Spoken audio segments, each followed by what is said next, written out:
one is right next door. I'm a Mason here in the Stillwater 62. We share that wall back there.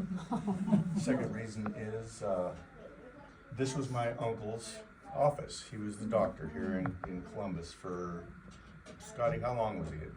For darn near forever. Since about 1956 to Yep. about 1982 or something Yep. like that. Yep, What's his name? Doc Swanson. Oh, yes. And my mom over there, it was her brother, and she hasn't been in the library. She goes, oh, it's changed. And anyway, the third reason is I was an English major, and I really enjoy books, and I just love the fact we're in the library. So I'll try and I'm trying to get this computer going. Jennifer and Kelly have tried to keep me at it, but I'll bear with me, please. We have faith in you. First thing I thought, Kelly, if you want to bring a copy up, yesterday was the finish of the 2025 Iditarod sled dog race. Jesse Holmes won the race. Incredible trip, 10 days across a brand new trail. And he was running them with dogs that looks very similar to this dog here. This dog was bred up in Alaska by a friend of mine who died right after he sent the dog down. I asked if he had an old dog he could send. I had stock dogs for a while, but I wanted a husky. It's been a long time, and I wanted just one old one that might retire. But he sent me this one because and Agape's brothers and sisters from his litter came in fourth in the Iditarod 4 years ago. And then a couple of years ago, that same team came in, I think it was 11th or so. So he is an actual sled dog. He didn't like to pull, so Leonard sent him to me. Likes And to be a pet. he breeds, Leonard before he died, bred dogs. Finally, his dog yard was pretty famous. He bred for the Streeper brothers, George Outlet, and it's an outfit by the name Harrington. 3 all-world class contender dog mushers in sprint racing and long distance Iditarod racing. He has deep chest. He's kind of fat in the waist right now. He eats pretty good, but I put this on him, but it is kind of small for him when I tried it on the other day.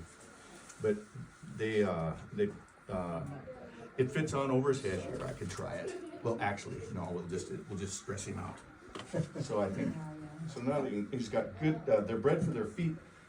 A Siberian Husky was a good dog for a long time, and they're still good dogs. I've had them, but the American Kennel Club got a hold of them, and they bred them for pointy ears and nice markings. They lost their feet, and they're not much good for distance racing anymore. And really, they're only bred now for just looks and pets and things like that. Sometimes, maybe a weight pull or so. Most people who are out there racing are racing Alaskan sled dogs. They're come from, this guy's mother was a village dog from the village of Canicross, and most Alaskans go back to the village dogs, but they were, during the gold rush, they bred in a lot of Great Dane, not Great Dane, but Malamute and a lot of big, just big dogs, Pyrenees and whatnot, and then they lost a lot. Then the snowmobile came and dog mushing began to fade, and there were just a few village dogs left who people were still running them. And then they started racing Alaskans and racing sled dogs, and then the Alaskan was starting to be bred with Whippet, Greyhound, speed dogs. So that's why you notice in the Iditarod, if you watch any of it, they're kind of fast, lean, smaller dogs. They run anywhere from 10 to 16 dogs. I think this year Jesse Holmes started with 16, finished out with 13 dogs. An amazing feat considering it was a new trail. So how old is Agape's, what is Agape? 5? 6 years old. Since he's a puppy? Got him since he was a year old, yeah. And what would you describe his lineage? Is he? His mother was a village dog in Alaska. His father was a racing hound that they had, a guy by the name of Doc Lombard, used to race pure hounds. And they kind of gained a reputation as being world-class contenders. And then my friend would breed out of those breeds, but they would buy, it's a big business in Alaska. They buy dogs, and a good sled dog's gonna cost you 50, 60, 100 grand. And they'll mix them up in the stands, very quiet, very private, and then they all make their little deals, so I couldn't tell you everything of the name, but I know his mother is 100% village dog. Village dog means what? She's from the village of Tanacross, bred by a world-class breeder, my friend Leonard Sanford, the one that died. Heinz 57. Yeah, they are really a accumulation of all different kinds of breeds by Fabulous now. mutt. Fabulous mutt. Yeah. I got in 1933. This guy, Alaska was Hitler was making a big stink in Europe, and Alaskans were afraid of coming under the influence of the Russians over on the side. They figured they'd rather have the Canadians and the Americans to help out. What they needed was a road. The only way to get in and out was going all the way to the coast, but they had no road. There was no Alpine highway. So he was living in Copper Center at the time. He'd mushed all over the country. He's running 3 wolves in this team. 1, 2, 3 pure wolves, and the rest of them, these are all part wolves and village dogs. And that one was a village dog, only it was bred with something big and strong. You can tell that. He was in Copper Center at the time. When I was living in Alaska, I met an old lady that actually knew him, and he was quite the trapper. And they paid him, I think some guys out of Fairbanks got together, paid him like $300. We need you to run a team of dogs to the outside, go visit the president, and let him know we need a road. Well, he did. He wound up in Washington. He went down through British Columbia to Washington, over the Rocky Mountains, and he actually went to the Chicago World's Fair, and then went to the White House. So he actually has run a team farther than I have. My trip was 3,000 miles. His was more like 6,000 miles or 5,000 miles.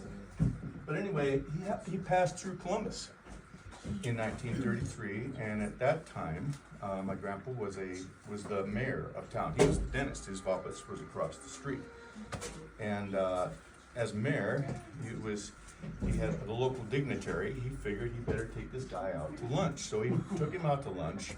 Bought a couple of 5-cent postcards. This was a postcard, and I got one other one. And I grew up looking at these pictures since I was a little kid. So fast forward, I went to school in Western Washington University out in Bellingham, graduated English, and went up in the mountain on a mountain and tried to become the next Ernest Hemingway. I couldn't afford the gin and tonics he drank. I had Rainier beer by the quart. And by the time I was finished trying to be Ernest Hemingway, by the end of the day, I'd have my beer, go for a walk in the woods, and I told my mother one time, I'm just not making a lot of headway here. She said, you've been in school all your life, so you need some worldly experiences. So my girlfriend had run off with her biology partner, and I was heartbroken. I was going to go so far into the wilderness, I was never going to see another woman as long as I lived. And instead of taking a rifle, I had a bow and arrow, because I could make my own arrows, I figured. And off I went up through British Columbia in this little car. I had 2 dogs at the time. One of them was Jeremiah. He was my first dog. He was a Shepherd Samoyed. He'd been with me since he was a little pup, and he was a tough little bugger too. His hair was bad for being a sled dog, but by the time he got down here, and by the time he lived his life, a porcupine in Wyoming poked one eye out. The sled dog had chewed off both of his ears. They're still good there. He was packing a bullet in his leg from chicken raids, and he had furs all through his head, and then he'd lie next to the fire to dry out, and they were all full of burn marks, and he was an old dog, stunk. But he was my friend. Yeah. And the other dog I had when I went north was Cedar. Her father was a timber wolf that a fisherman brought down from Alaska. And when I was in college, and her mother was a Malamute, and I bought her for just a few bucks. So those are my first dogs that I went north with. I had not only my bow and arrow, I had about 300 pounds worth of beans. I figured I'm gonna eat beans and moose meat. I got so tired of carrying those beans around, you wouldn't believe it. I managed to make it up into the Yukon Territory, where I was able to go sneak off the highway and found a place somebody told me about. And there was a cabin some draft dodgers had left, and I was up there gonna live in this cabin. I was cutting firewood. The wolves would howl at night, and the dogs would get nervous, and I was going, boy, that rifle would be nice. And one morning things began to get cold, and the tundra was turning brown. Everything was turning brown, and the trees were about this tall, little citrus spruce trees. and I saw a moose across the lake from where this cabin was. I grabbed my bow and arrow, and I snuck around the lake, tied the dogs up, and I'm sneaking. The closer I get, I realize that I'm sneaking from blueberry bush to blueberry bush, and little tree to little tree, and I realized that this moose knows I'm here. And he would put his nose down in the water and lift up, and his horns about 65 inches across. And he didn't care that I was there or not. He just kept watching me. And I got closer and closer, and pretty soon, I'm sitting there holding my little bow and arrow, going, if I shoot him in the butt, I'm in real trouble. There's no place to go. I need a rifle. So back down I went, picked up the 400 pounds of beans, packed them all the way down to my car, and headed north to Alaska. I got there, I got to Polk Junction with no money. I mean, gas was gone, money was gone. I got a job working at a roadhouse. I was the dishwasher. We ate well. Then the waitress bartender ran off with the cook, and it was just me and the little old sourdough lady that owned the joint. So I was tending bar in the Alaska and doing everything, but one of the things was to be bartender.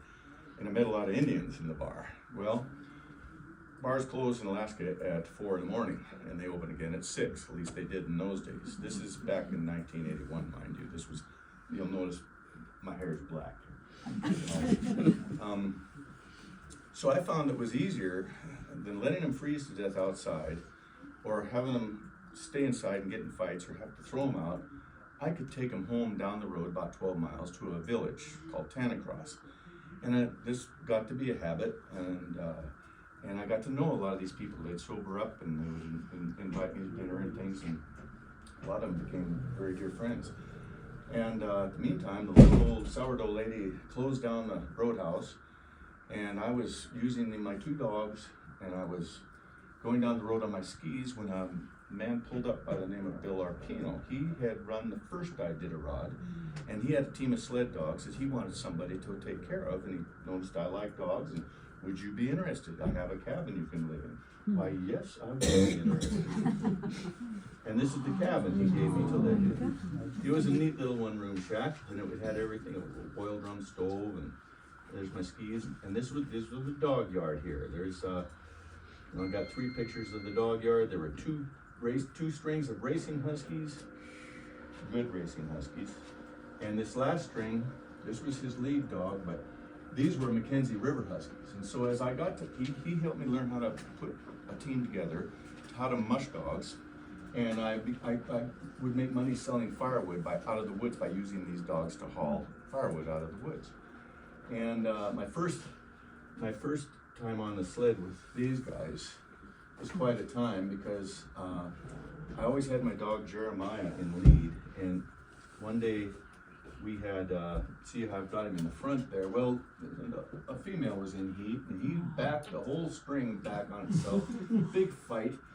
By the time I got the fight all lined out, I had to somebody chewed through the line. I was able to pull it back together, tie it off, and I froze 3 fingers. I didn't realize it. And off I went out down the trail at 100 miles an hour. I couldn't believe the speed behind these dogs.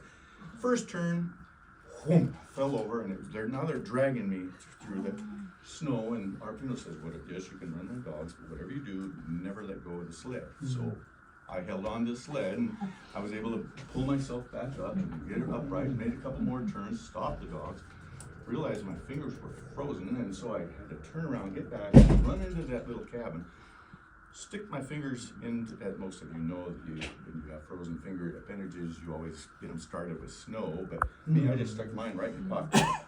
Nearly went through the ceiling. They all turned black and blue, puffed up, and I thought dog mushing wasn't for me, but I went back out for it. This was the dog pot where we'd make the food. I took it up every morning, and then back there I went down to the river with a gaff and pulled in all kinds of salmon, dog salmon, that were already spawned. And it was filled with frozen salmon, so I'd bring them out, chop them up, throw them in the pot, add rice or cornmeal.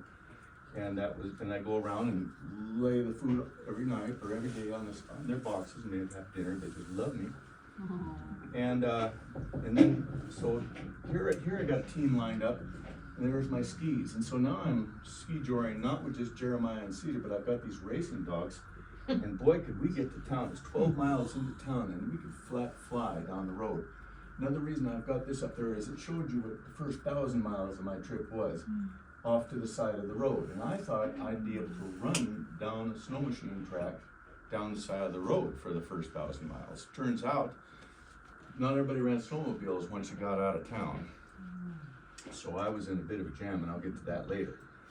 I did buy this dog, Blackjack was his name, and I bought him from Arpino. He was my first real racing husky, and a sweetheart of a dog. And I'll just go through these real quick. This was Zapper, and that's Red. Zapper came to me as a gift from my Indian friends who I had took to town and all that stuff. They knew I was trying to run sled dogs, and he was a good lead dog, but he was getting old. So they thought, well, he'll teach you something. You learn from this dog. And he did, and he was the lead dog for the whole trip. He was a wonderful dog. When I got down here, I gave him to a gal up in Canada who turned him into her first racing dog.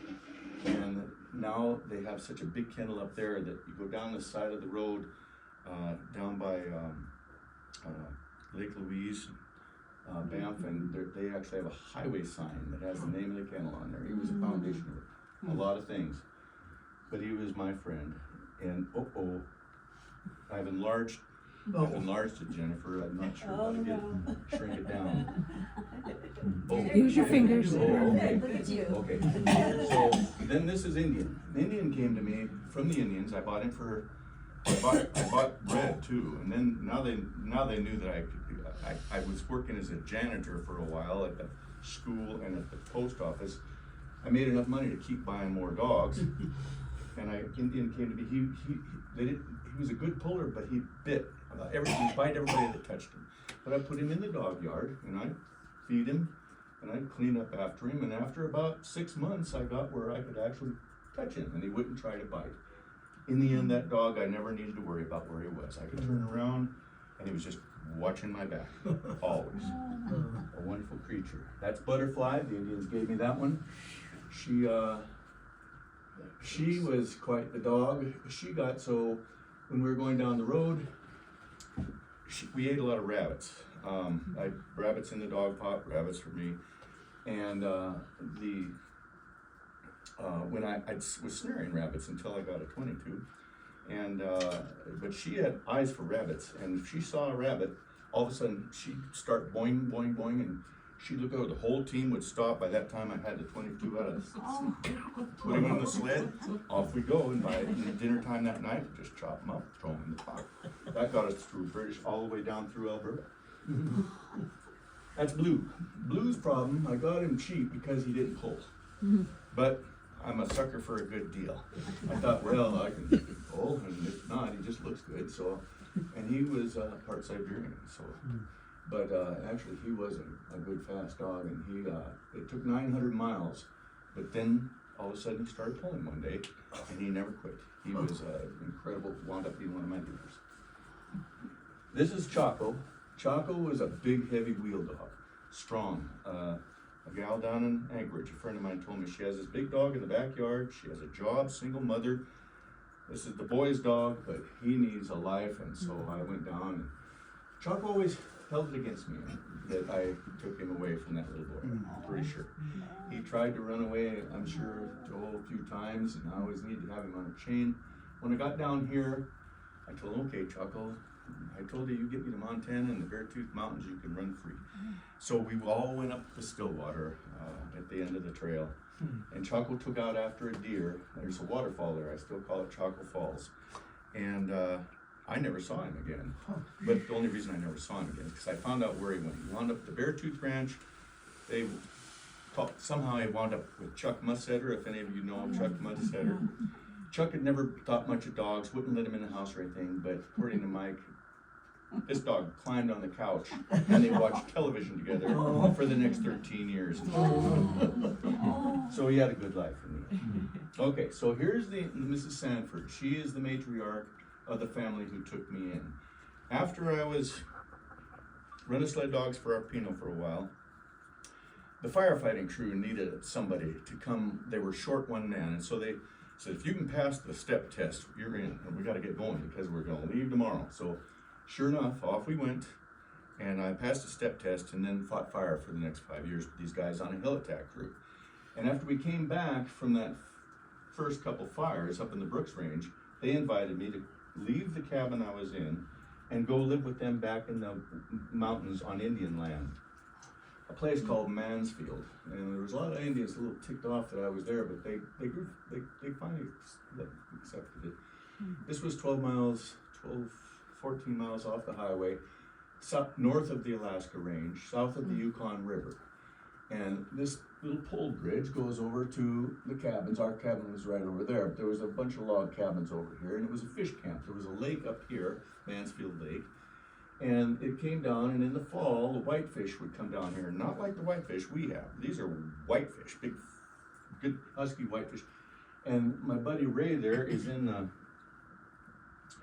this is kind of a weir that the fish would come down into here, and they would be facing upstream, and they'd gradually fill this thing up. He'd be sitting on his can smoking a cigarette, and he'd lift that up and then stick him down on there, and he'd bonk him with the stick there.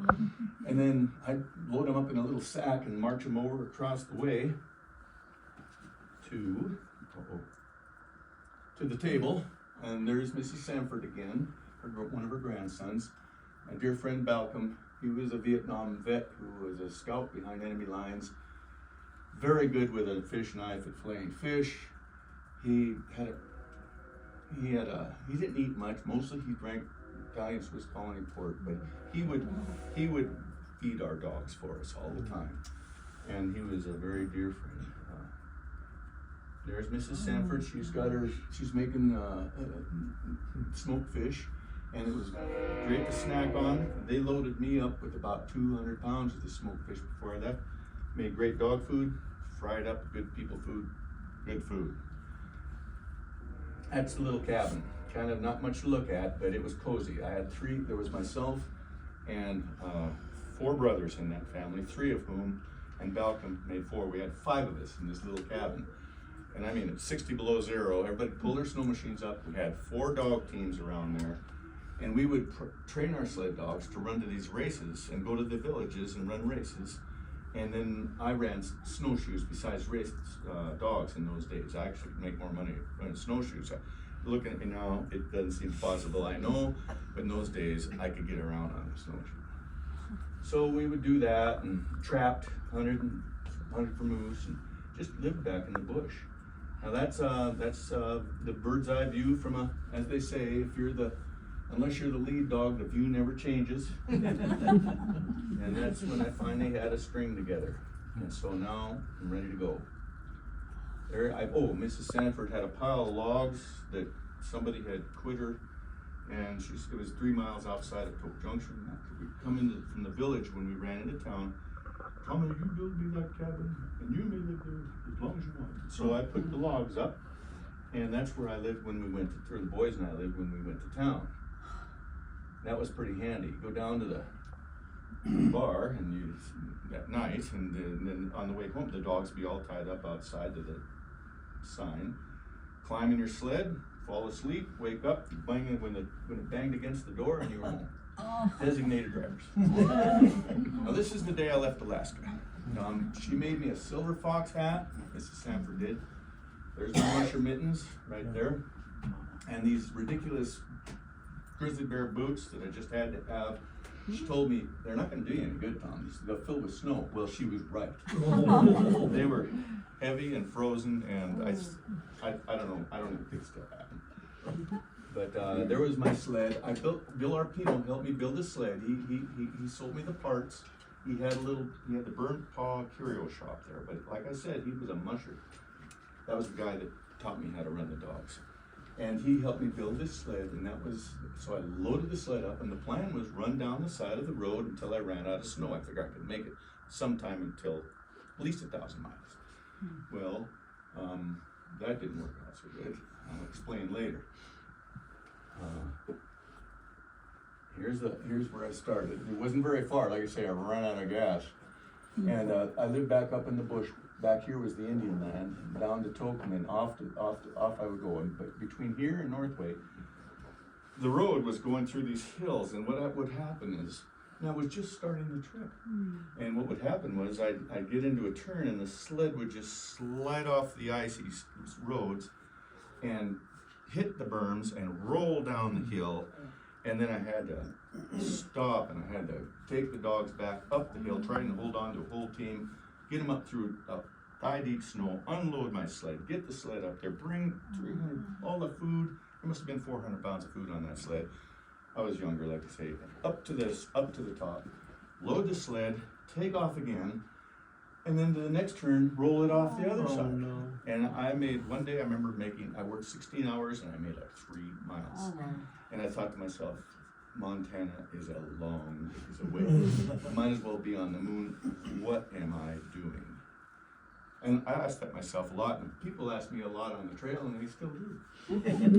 Anyway, made it across the border in the Yukon, and I was headed down to Kluane Lake when my wheel bearings ran out on my went to Northway because of that little problem going off the road. And this fellow at the highway department, this kid about my age, I knew, he helped me weld together. We welded a set of wheels. I had 2 motorcycle wheels and 2 utility wheels. I couldn't turn it. It was hard as heck to steer. You had to depend on the dogs, but it got us back up on the road, and down the road we went. We were making maybe 30 miles a day, 20 miles a day or so, working very hard. At night, you'd look for dead trees, and you'd get to camp, chop down a couple dead trees, start a fire, get some live trees, cut off the branches in the fire. I'd hang my dog pot, start melting snow, put the dogs on a cable that ran around the camp, snap them in, put little boughs down so each dog had a bed, and then I would I had a tarp that I'd lay down on 3 sides, and then going up a rope to tie off to a tree, and I'd build a big fire. My fire was right in front, so at night, Mrs. Sanford gave me a grizzly bear hide. I would put that on top of a pine bough bed, and my double sleeping bag on top of that, and the tarp that was on the sled would go over me. And unless you had that fire going, it was cold, because it'd get down to 60 below zero, and I mean, the trees would be popping. You don't run when it's that cold. You stay in camp. You run best at about 20 to 25 below zero. 30 below, good. Get down past that, you better pull over and start thinking about parking, because like I learned through old Jeremiah, I frosted his lungs one time. Frosted mine once too. It's not a good way to go. Anyway, so my goal was, I had enough money. I had enough, I had about 10 bucks in it. I had no camera, so that's why these pictures over here, these are newspaper articles. They're all taken down in southern Alberta, where I started hitting more towns. But I figured I could make it to Whitehorse with the grub I had. I had moose meat, I had this fish, I had rice, and coffee, that sort of thing. But over here by Kluane Lake, the wheel bearings went out on my utility wheels. So now, now I'm dragging one runner, and I was starting to get a little spooked again. But anyway, I was off and running. You see, this has got the motorcycle wheels in front, the ridiculous little wheels in back. My brake would hit the ground, but it didn't help stop me. So I would drag a boot, or put a boot on top of the tires to slow it down going downhill, because you don't want to run over your dogs going downhill, and they can really fly. And a lot of the trail went through country like that. So at this camp, a timber wolf came out of the woods one day, and that was an interesting. He just sat there staring at us. I would take my snowshoes and dig a hole in the snow, big enough for my camp and my fire, set everything up, and I don't know what I was doing there. I just back to here. Okay, so almost a Whitehorse, and things were starting to fit in pretty good now. Kluane Lake. So then on the other side of Kluane Lake, ka-chunk, the other wheel went out. So now I have 2 wheels in the front of my sled, dragging my runners in the back. Hard to get going. The dogs just were working themselves to death. And a fella told me at a restaurant, if you go across that ice, you can get to the other side. It'll take you 2 miles, but you'll get to the other side and it'll save you 20 miles going around. Well, I had to try. Well, you get out there And it's, I didn't take this picture, of course, I got it on the internet, but it was exactly what I saw. These cracks going down through the ice. But every now and then there'd be open leads, and you had to be really careful and hope the dogs listened to you. They were doing better with G and Haw by then. G to the right, Haw to the left, whoa to stop, pike to go. So they'd get their speed up, and then pretty soon we'd just be slipping and sliding, and off we'd go, and then fall down, we'd stand up, and we'd just go again, and we did make it across the lake. Popped out at what they call the the Arctic Institute of Canada. They're a bunch of scientists studying things. I scared the gal that it was getting dark, and they were coming out of the ice, off the ice, up on the shore, and there was a figure walking up ahead, and I said, hello, and just scared the gal to death. She was from Belgium. She was up there studying rabbits. And so I made my camp, and she came over, would you like to see my rabbits? Sure, you know, I've been eating a lot of rabbits. I'd set snares every night. Well, I went over there, and she had thousands of rabbits in there, and I said, could I bring my dogs back? And she said, no. Yeah, but I had a nice dinner at the Arctic Institute with the other scientists. It was very fun. But this would be a typical night in the north. I mean, I didn't have a flashlight at first. I just lived in the dark most of the time, because it would be 10 in the morning, 10:30, 11 before the sun broke the horizon, and it went back down again at about 2. The rest of the time it was moonlight, starlight, and the northern lights. So that things are starting to fit in a little better on the trail here. That's Cedar. But this is what many, many miles of trail looked like. Just running down the side of the road, looking for a dead tree when it came time for dark, and looking at my map, see how much farther we had to go, and the dogs hold them back downhill, get off and run uphill. I actually bragged about the fact that I have run up every hill between here and Alaska. Also didn't miss too many bars. Now this guy, okay, so I forgot. Excuse me. I'm getting ahead of myself. Truckers, yeah. I made it across the lake. I got to Haines Junction, where the road cuts towards the Alaska High. The Alpine continues on, or cuts down to Ames, Alaska, if any of you've been there before. And there was a guy in a shop there. He was a pretty savvy machinist, and he helped me rig up just a solid bar that I could put across my sled and hold my wheels without bearings in them. He fit them with his homemade bearing, kind of another pipe that the bar fit into. It worked great. And that took me 75 miles in one day, best day I had. 50 miles in one day, best day, because I was out of food. The sled was completely empty, practically, into Whitehorse. Just in time for the Whitehorse Canadian Fur Rendezvous, which is quite a time to be in Whitehorse, because boy, are some bushy people come out of the woods. I had the dogs parked. I'd go downtown, and there was they had the dog races. I saw first time I ever saw a guy named Eddie Streeper, who took me in later. They had motocross on motorcycles with spiked tires. They had these big, heavy, burly mountain man guys with their load out. A crane would load backpacks full of hundreds of pounds of, literally hundreds of pounds of flour on their backs, and they had to walk across the line and without collapsing. Some of them did. I don't know. There must have been a lot of hernias in that bunch.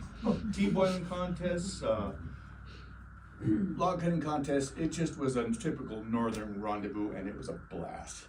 The town was wide open. I barely survived that, but I forgot to tell you, I did paint a few watercolors along the way to make a little money, and I made enough to get resupply and head on out of there. From Whitehorse, we pulled into a little roadhouse called Rancheria. I'm never gonna forget it. I just saw it on the map when I was pulling this up. A big old Saint Bernard came out charging to protect the place. My dog saw him, he saw them. It was just like he just wrapped both Red and Zapper in his arms like this, and he just started to chew on him, and all the other dogs dove into him, and I had a club. I just went to whack him, and I was whacking him pretty much. I'm glad the owner didn't see that. And it got them all separated, and we were only too glad to leave. They got so where they were pretty good about that. They got where they were when they get to town. T.P. Mulvihill, when I came down from Alaska, owned the Atlas Bar. And he was a little boy when that team came through and passed through the one that Grandpa took to lunch, about the postcards. He said T.P. was talking to him outside of the bar, and the town bully dog came walking around the corner and attacked the dogs, and the dogs just, with those wolves and everything else, just tore him to pieces, and he left with his tail between his legs, still alive. Well, that got to where my dogs, as you pass through town early in the morning or something, then the big local tough dog was up and doing his thing, and we got pretty handy at it. The dog had come straight at the leaders, and the leaders go straight for him, but they jumped over him, and he'd follow them, and next thing the swing dogs, the next ones in line, would take a piece out of him, and then they were by. Then all the team dogs, and by this time he's not knowing what's happening, then the wheel dogs would take a piece out of him, and then thump, thump, I'd get him with the sled. And it was sort of entertainment for us. Kind of, I know it's not a probably good story. But anyway, I stopped at a place called Lower Post. It was an Indian village full of a bunch of Indians with very fair skin, red hair, and freckles. A Scotchman must have been through, and it was on a river, and it was an old place where the gold miners, the gold rush people that I had stopped in through there forever by a place called Carmack. Well, in a week they were going to have a dog sled race. My dogs were tired, so I camped over on the other side of the river, from the frozen river from the camp.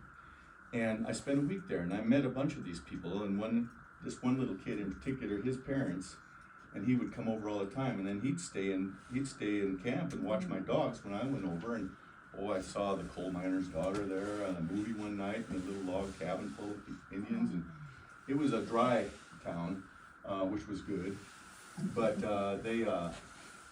and then we had this dog race, and it was going good at first. My dogs were flying, but the trail, I was late about middle of the pack when I drew my number.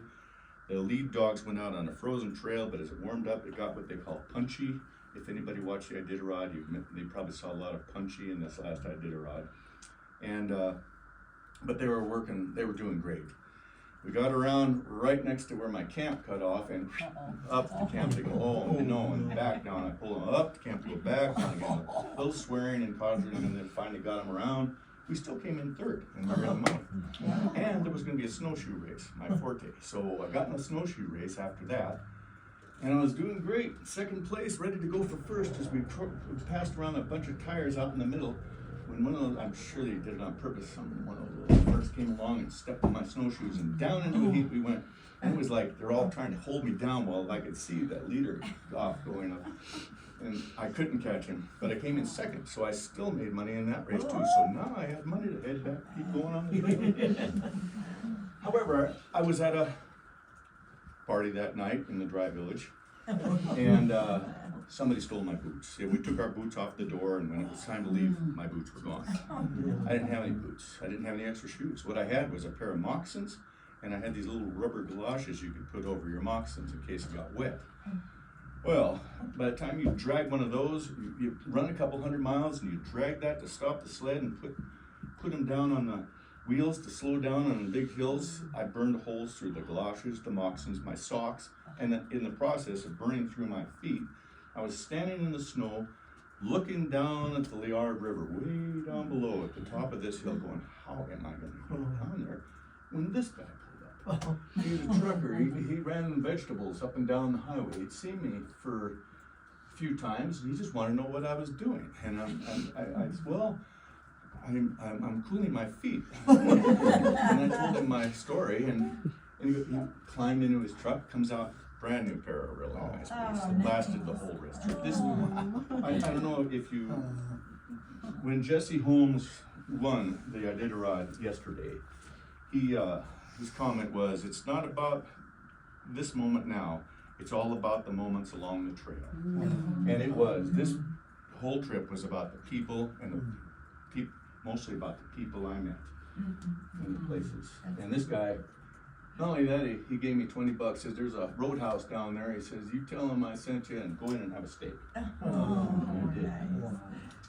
So here's outside of where they call Liard Hot Springs. Now I should get the map out, but I guess we'll do that later. The map's gotta be after there. Okay, so now, there's the Liard. Where I bonked my head was up in there, and now the Liard River, there's a hot springs there. It's a magnificent place. It's kind of built up now, but in those days it was just a hot pool about 3/4 of a mile off the road. The day before though, it was quite a blizzard blowing. It was, in fact, when I woke up, it was an incredible blizzard blowing. The wind just you could hear it coming in giant waves, and the snow was just blowing sideways, and it had to have been 20 below or 10 below before the chill factor hit. And I thought, well, I'll wait this out, pulled my tarp over my head. You can't wait it out. You have to go to the bathroom, you gotta get up. And I thought, well, if I could just make it to the hot springs. Well, I got all jumped up, got everything together somehow without freezing, got the dogs lined out, and I'm charging down to the hot springs, and I come sliding down this hill, and I couldn't slow the team down. And even with my new boots, and they began to catch up. So I'm leaning out and try to pull it out, and I pull the sled sideways, and the sled crashes, and I whack my head on the pavement. Oh. And I was pretty dizzy when I woke up, and I could hear what I thought was the wind blowing in the trees. But what it was a semi up that direction and a semi on that direction. There's about this much snow berm on the side of the road, and I'm all over the road. And these guys are coming like this around corners, and it was spooky. And I was able to stand the sled up and hike, and old Zapper and Red just pulled the team out. Gee, the whole team pulled over just as both trucks, just like that. We were just sitting there like that. I swear they were like that. That was scary. So by the time I got to the hot springs, I was ready to make camp.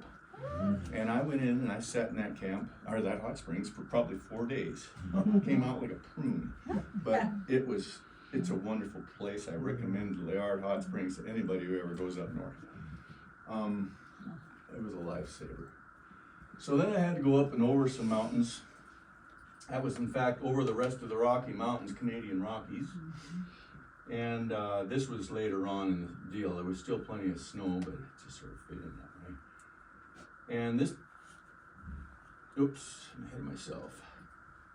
And that put me into Fort Nelson, BC, which was where I met the Streeple brothers.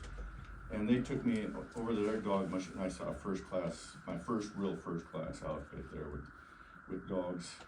I forgot to mention that I'd traded. I run out of food, and I trade Watson Lake still up in the Yukon at the edge. I was able to trade.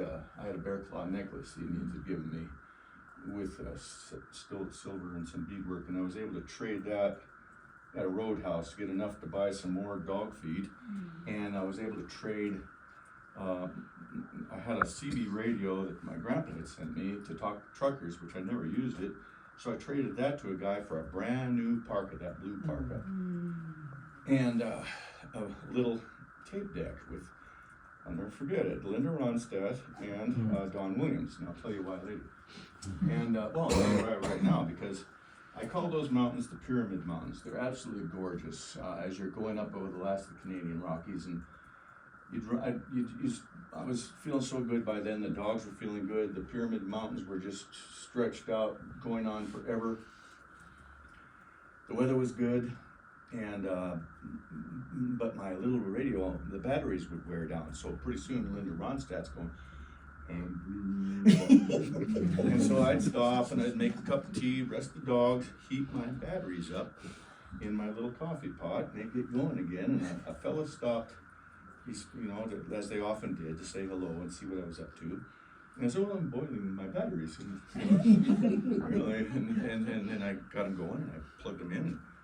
And by now, it was still kind of, it wasn't, but it was pretty good to me. And I go, see? And he goes, yeah, you're doing fine. So anyway, I made it over the mountains. Had a couple incidents with a couple dogs, old Choco running off up on top, but we got him back.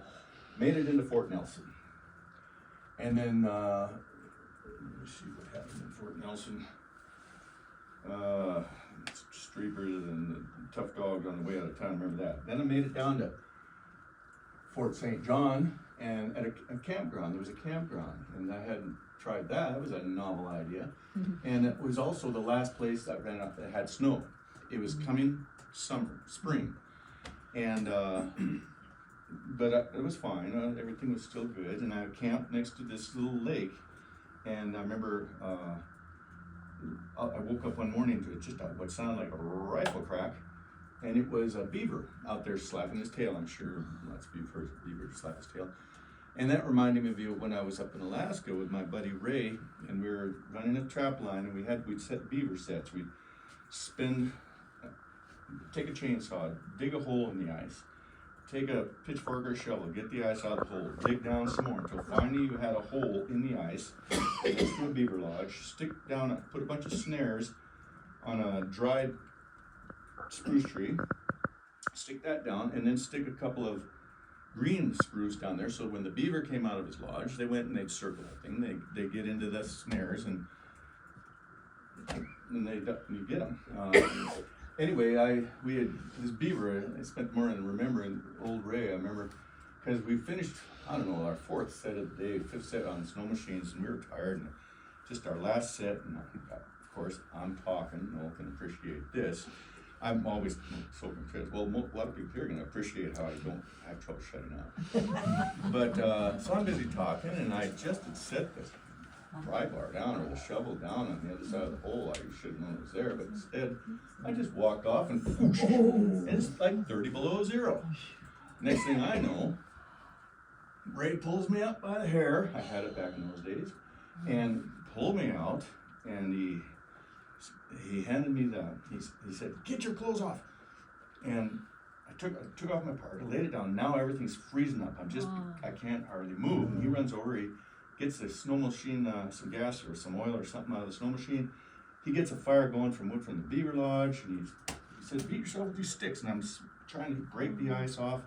I was able to get out of my clothes next to the fire, get warmed up again, back in my clothes, and off we went with, my friend Ray. Another time you must send a crazy white man.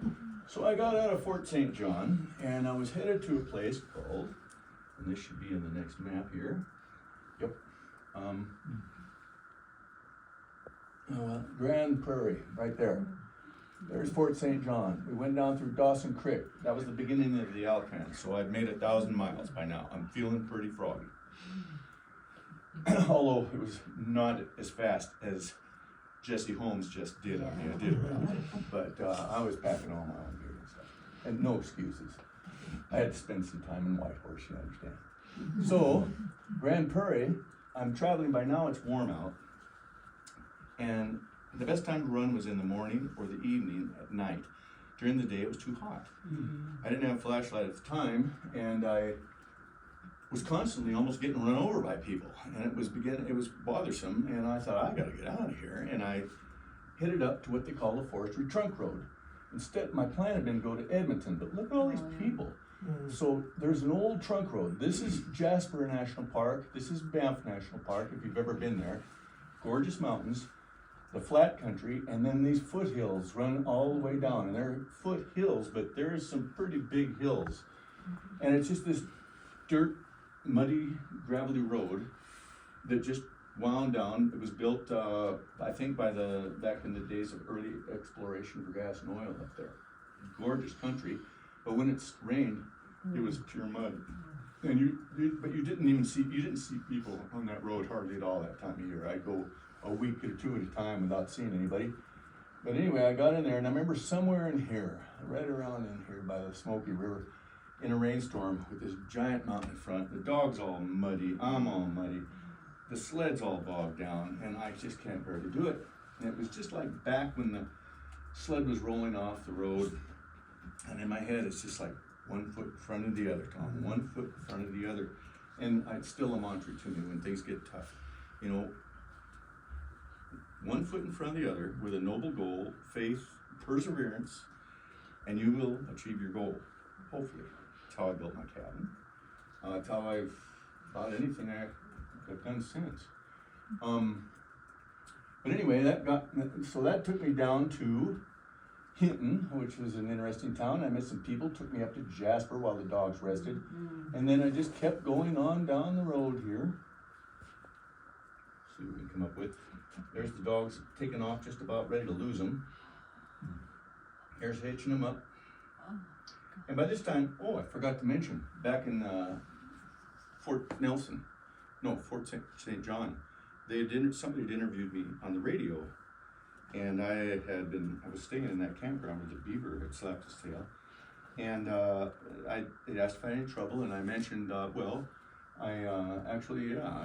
wheels, they're just not doing it for me, and so I'll be darned, there was one of these oil rig workers, also in the same campground, heard the thing while he was at work, had a whole welding deal on the back of his truck, pulled up, and some other people showed up from a motorcycle shop, Husqvarna, I think it was Husqvarna, I can't remember, but they gave me these used wheels, and he helped me weld my sled together, so now I had to the tow bar, this front end was on a swivel, but I could pull with this rope one way or the other, and so now I could steer it, and I was up off the ground a little better, and so boy was I styling. So this was going down the trunk road. On the trunk road, occasionally you would come across a little campground. That's what this is. You could sleep a night in the rain if you wanted, or else find a good place to camp. Prison at Nordegg used to have prisoners come out. They did one morning while I was camped, and they would cut firewoods. I was really styling. There's the dogs. There's my dog pot, and I would put that over the fire. And I would melt snow or camp out water, fill full of water, of course.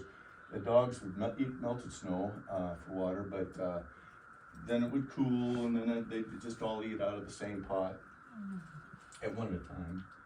And we just kind of went like that. And this is what my camp looked like. That's the same tarp I had forever until I lost it up in Shoto, going around a tight turn. Anyway, it would be down on the ground in the winter. I had the bonfire in front, but now it's summertime, so I just have it up to keep the rain off, and you can just see a little bit of the grizzly bear rug, and then a couple of tarps. Looks like there's a dog sleeping in it. And this everywhere I go, I'd always cut a tripod of some sort. And gosh, I had that's my first Hudson Bay axe. I lost that one night at a campground down in Future Creek. Anyway, here's the mountains. Forester Trunk Road. Actually, this is a modern road. That's not the trunk road, but these were the foothills that I was going along these mountains, so you can bet they were pretty steep. Now, this is an interesting deal. I was going, like I said, campground to campground. At Nordegg, I got out. You see, oh gosh, our time, I gotta hurry. One of the scariest parts of the whole trip, the Ram River was up in the mountains, and there was a big old storm coming in, and I was heading down towards the Ram. I knew there was a campground down on the Ram River, and this storm came blowing in, and I mean lightning and hail and rain, and pretty soon this road, and I'm just trying to hold on, and it's jet black dark, and I couldn't tell. I just had to depend on my lead dogs to see if I could, just to keep me on the trail, because it was off the edge. And pretty soon rivulets started crossing over, the culverts were filled up, now the road's washing out. They would leak, we'd stop and look when we could, and just have faith and go across them when we could, and we got across, and finally made it down to that river, to that crossing where the bridge was underwater.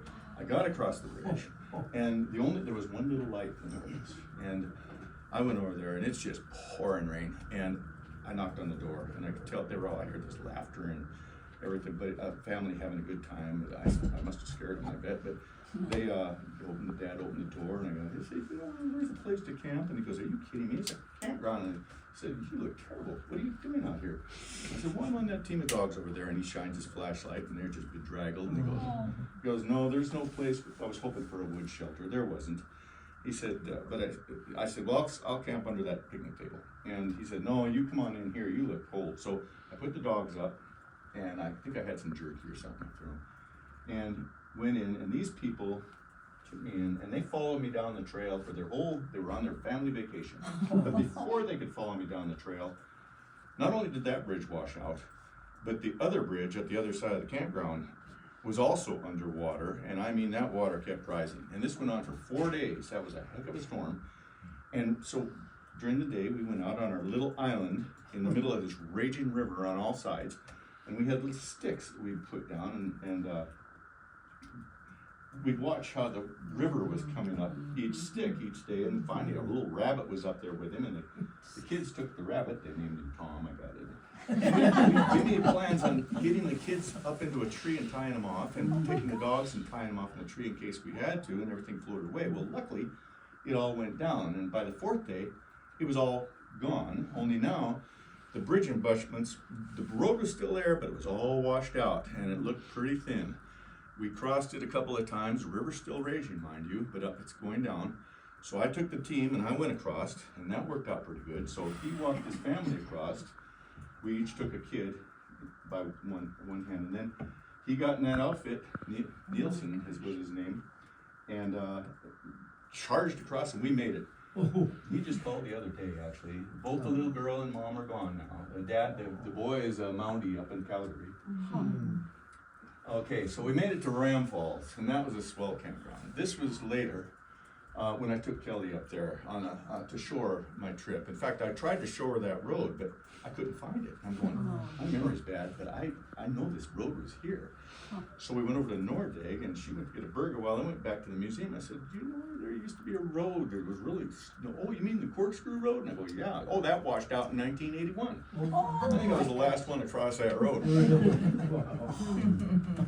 Anyway, after a nice week this place, full of bighorns, it was time to leave. Then, where are we? There's Nordegg, so we're right in here somewhere. Now I'm headed down to Calgary, and still just going from little town to little town.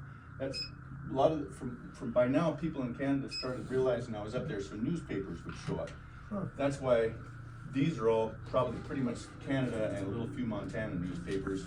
I apologize about being half naked in most of them, but it's because it was so hot that I would start with my coveralls on, but you know, I just keep peeling as the day went on, and just keep running. Then as the day got cooler, I put stuff back on. But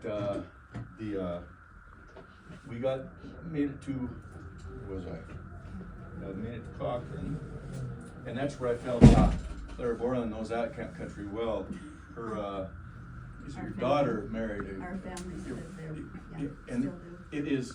it is probably the prettiest place I've ever seen. It's like Montana about 50 years ago. It's just gorgeous, all these beautiful ranches, and I always thought, things go to pot down here, I'm gonna sneak up there someplace. I'll just tell them I know. They got an extra bedroom. Oh, that's good. Anyway, there we go, taking off. So before I got into Cochrane, by this time I had a little transistor radio, and there was a storm coming, I could see the storm. And it was lightning, and I heard, somebody just got killed out on the golf course. And pretty soon there's these big places. Find cover, this tennis ball size hail. There's no cover out there. If you've ever been through that country, it's not a tree anywhere, and I'm just roaring down the road, knowing that I could get to the river, and I got down to the river just as it all came crashing. I mean, it was in the hail, but we got under the bridge. Nielsen's came over for dinner. I thought I needed a picture on the wall, so I painted this on the wall. Then Mom showed up with Dad one day, and I didn't even know they were in the country. Somehow they found me, and Mom took this picture as I was going down the side of the road.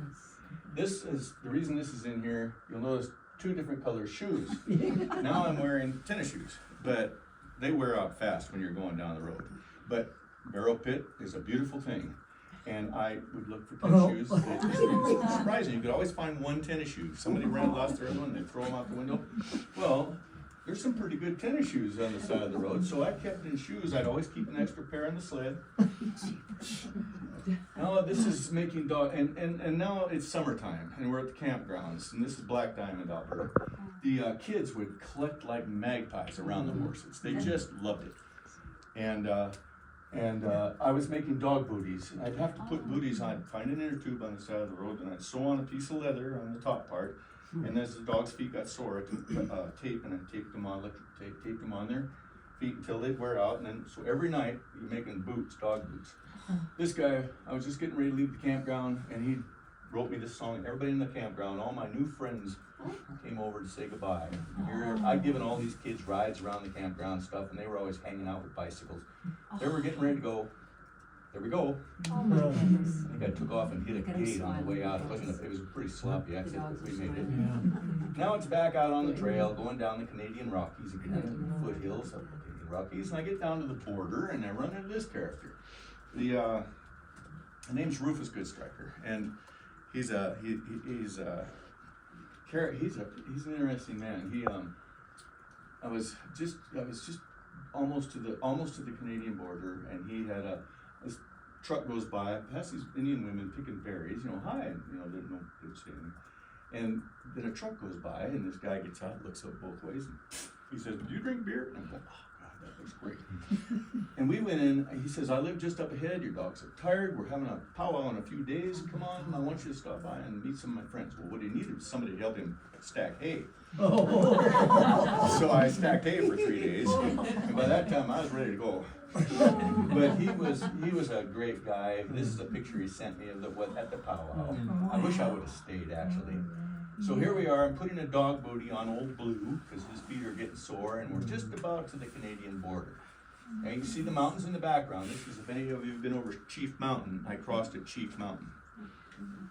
And there's Butterfly and Zapper, and then it's time lashing things down, and this is just right before the mountain. You can see it's kind of a steep climb out of there. I forgot, I'll tell you all about Waterton. That was a great trip, but I'm running out of time. This was just on the other side of the border. So now we're in Montana, which was a great feeling after all this time. And we went from Chief Mountain to Bab. We're on the Indian reservation. I spent a week in Star School with some very nice people through Browning, which turned out to be kind of a tough place to hang out, and kept on going until I got down just on the other side, a place called the Two Medicine River. And you all remember Blackjack, my little dog, my first one I bought. He, like I said, I ran during the day, and so I parked the sled by this bridge, took all the other dogs, stung them out in the willows, tied them to the sled off the road, just in case somebody stopped. And I went and slept for the day, and I bathed in the river, read my Louis L'Amour books. A bunch of cowboys came by with their cows. I was fascinated by their healer dogs. They just were really cool. And I thought, that's what I want to be, a cowboy. And then they were gone, and it came time to go. And some people I'd met, a couple French Canadians I'd met up at Rufus's place, they swung by. Because, even though I'm only making 10, 20 miles a day, they can be down to visit me in no time. People would do that, they'd follow along. Well, I'm talking to them, and I'm just getting ready to leave, and I turn Blackjack loose. He goes down to get a drink, pee on a few bushes, and he's sort of sidetracked. He walks back up on the trail. Just this horse trader comes roaring down the hill, crosses the bridge, and hit him with every tire on the left side. He let out a whoop, I let out a whoop. By the time I got to him, it was like, oh, Blackjack. He was all busted up. And, he looked at me, and I looked at him, and then he was gone. Oh, that was a bad day. So, put him in the bushes, hung his harness up in the bushes. All the dogs were freaked out. It was just a bad deal all the way around. That was the only really horrible part of the trip. The rest of it was all pretty good. I forgot to mention about scaring some, I gotta tell you this, up in Nordig. I pulled in late at night in my first campground. I'd been like 2 weeks on the road and trail and hadn't seen anybody. I probably had sticks in my hair, leaves. And middle of the night, I pulled into what I thought was an empty camp spot. There was a truck with a camper, and the dog sled banged up against it, and they, damn Jeremiah. I'm pulling them out of there and trying to get them all lined out and growling, and they're growling a dog fight over here, and then I get them put away, and next morning I get up and I go over to apologize to the guy. He says, "You scared my wife to death, and what are you doing? Get out of my house."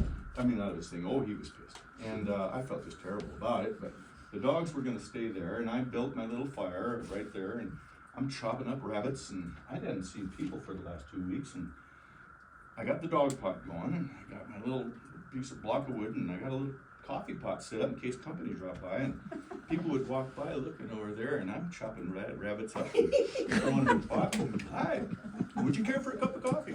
Nobody wanted to come in there. Pretty soon the Mounties showed up. You know, what is your story anyway? Well, honestly, I'm just chopping up rabbits. So, yeah, almost done. So then through Blackfeet, horses running everywhere, Blackjack's gone. I got down to, that was the day, that's when Blackjack died, down there in the bottom. Now this is right before White Sulphur Springs, and an old wrinkled up lady, she wasn't that old, but she was sure wrinkled up. Hair coveralls, you know, Western lady, hat pulled down, old beat up pickup truck. And, you know, what are you doing, and all this? And she says, my neighbor called and said, I gotta come look at what you're doing. So I told her what I was doing, and she said, well, where are you gonna camp? And I said, I don't know, I'm just gonna go to White Sulphur and find a place. She says, well, I got a place to go in White Sulphur, you can camp there. And she told me how to get there. And when she left, this old boy comes up and says, you know where that was? I go, she sure was nice though. She said, well, that was Alberta Bear. And I said, I didn't know Alberta Bear. I said, well, she sure seemed nice. And it wasn't until I had seen the Alberta Bear Museum and had gone to a few bear productions at the Alberta Bear Theater, I realized what a neat gal. So I spent a week in White Sulphur Springs, soaking in, it snowed. By now it's starting to snow again. I'm not wearing anything but running clothes, still 2-colored shoes. And this is outside of White Sulphur. After a week there, headed off towards, stopped to water the dogs. I kept that little can there when we crossed the creek, I could water everybody. And we passed through 2 Dot, and I met Buzz Schultz, really cool guy. Some of you may know Buzz. And he had the 2 Dot bar and a great Hank Williams jukebox, I'll never forget it, and a wonderful Indian arrowhead collection and things. Anyway, this is at Harlowton. My grandpa stopped, he met me in Harlowton just to say hello.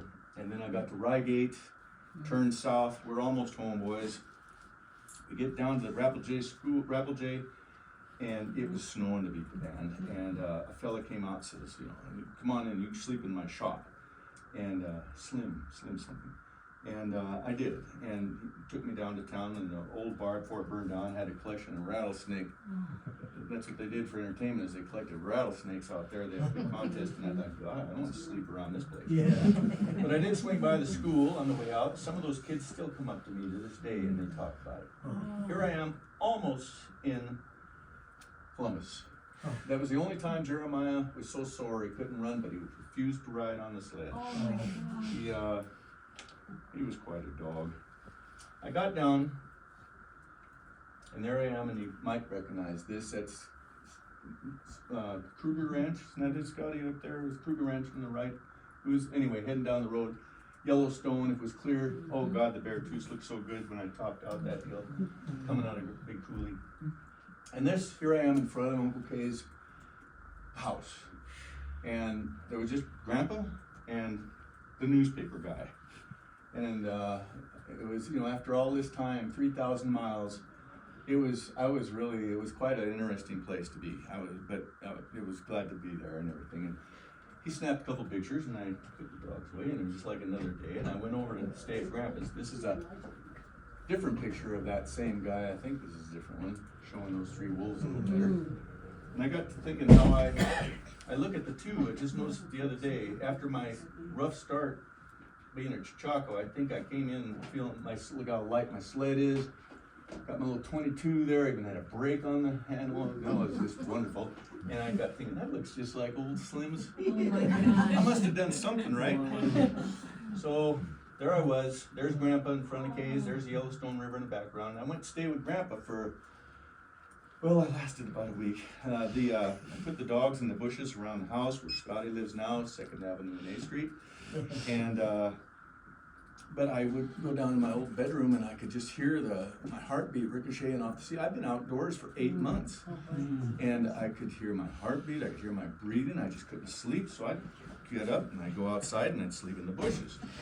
Next morning I got up, and Grandpa says, this isn't going to work. He says, you cannot be sleeping in the bushes. I got people that live all around you. The dogs are howling all the time, and you're sleeping in the bushes. So I took off, oh, that was on top of Katie's house. It was, the newspaper showed up, from, the article is from the Yellowstone, the Glenn's Gazette. I raised a few pups, but there's Grandpa's cabin up on the Stillwater. And, that was where I thought I was gonna end the trip, but even after a week there, I just couldn't take it anymore. So, there's down on the beach and hanging out with the dogs, but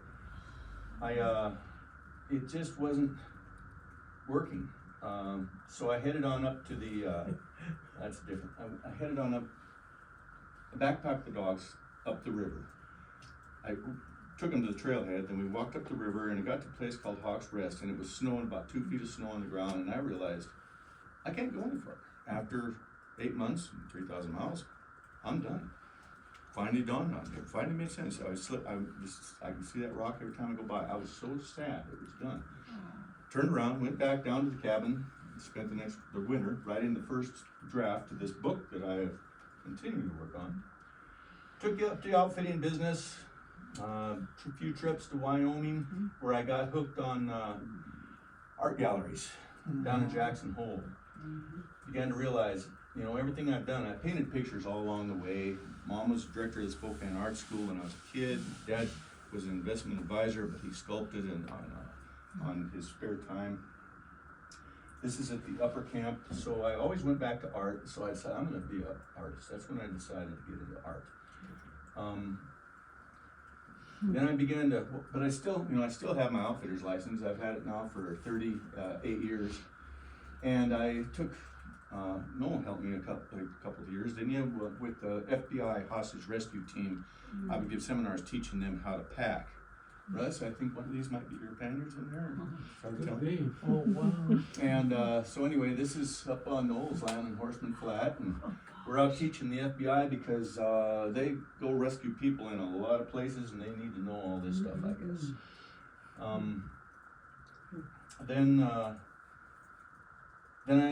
I still take the some high school kids from the Absaroka High School. Every year we take a trip, once, sometimes 2 trips up into the mountains to take them fishing. The Absaroka works with us, and they give us fishing rods for the kids, bear spray. And when Dusty was alive, the superintendent of schools, we cooked this up next door over at Mason's one night, and we did it. Well, we've done it now for years. I don't know, it's been 10 or 15 years now we've taken these kids. And that's one thing I'm still doing. But other than that, there's kids fishing. There's Shayla, when she was little, caught a fish finally after 3 days of trying. These kids, I should know their names, are all grown up now. Now I do teach an art class in high school 1 day a week. It sort of ties into what your dog's Michigan trip had to do with art. And then there's Noel leading one of our friends, and me leading the string, and I still pack with some friends in the mountains. This is over on Silver Run, where we woke up one night, on one morning, under a bunch of snow, and Noel's wife, she tells me, as they're both trying to get their shoes on and she really over and says, tell me again, not correct me if I'm wrong, but tell me again why we're doing this. Why we think this is fun. It's kind of getting that way. There's old RC, there's an old geezer, he and I were up last year. We still thought we could do one last trip, and by the time we got out, we swear we're going back. There's Noel packing one of the mules. There's Lake Plateau, that was, and there's Kelly on the trail. There's the cabin we live in now, Kelly and I, and our 2 dogs and all these horses hanging around. There's the studio upstairs, downstairs the garage. There's the cabin again, there's us, and now I paint my pictures. This is at the Beartooth Artful event in the Beartooth, and this is some pictures that I painted. And that pretty much is, I hope that if anybody fell asleep, that you had a good rest, and that you'll be refreshed for the ride home. Thank you very much for this.